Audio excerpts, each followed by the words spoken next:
Le Bel Espoir, le navire de la paix avec à son bord une vingtaine de jeunes de la Méditerranée, a accosté au petit matin à Marseille. Fin d'une odyssée qui aura duré 8 mois.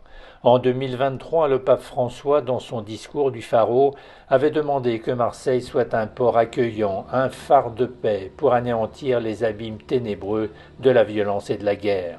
En réponse, ce sont 200 jeunes de toutes nationalités, cultures et religions qui se sont relayés au cours de 8 étapes avec des escales dans de nombreux ports et des moments critiques. Le plus dur, ça a été la session au Liban, où au moment où on accostait, il y a eu des échanges de missiles entre Israël et l'Iran, donc c'était d'abord une grande déception, ça a été très inquiétant quand même, puisque j'avais tout le bateau qui arrivait au Liban et les missiles qui partaient, donc j'ai dû demander au bateau de rebrousser le chemin vers Chypre. Et puis comme on était là pour annoncer la paix, de voir des missiles qui partaient de tous les côtés, c'était évidemment très dur à vivre. Heureusement, l'Odyssée n'a pas toujours pris cette tournure. Le pape Léon XIV et le cardinal Aveline ont rejoint les troupes à bord pour des moments de prière et de dialogue. Tous ont beaucoup appris au cours de ces étapes de 3 semaines. Pour moi, c'était une chance de connaître d'autres religions, d'autres cultures. On a appris à s'écouter, à témoigner. Et au final, on peut vivre avec nos différences.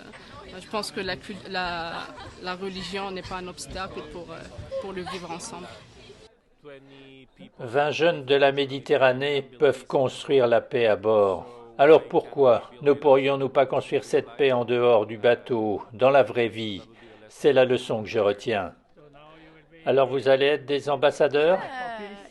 Oui, bien sûr, on va essayer. Je ne dirais pas qu'on va être les meilleurs, mais on va faire des petits pas et on va aller vers quelque chose de grand. L'idée maintenant est que tous soient des apôtres de la paix sur les 5 rives de la Méditerranée.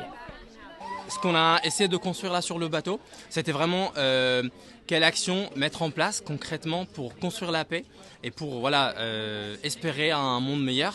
Donc là, on va essayer de partir du bateau et d'aller partout dans le monde pour vraiment envoyer ce message-là et mettre en place les actions et les esprits qu'on a développés pendant ce voyage.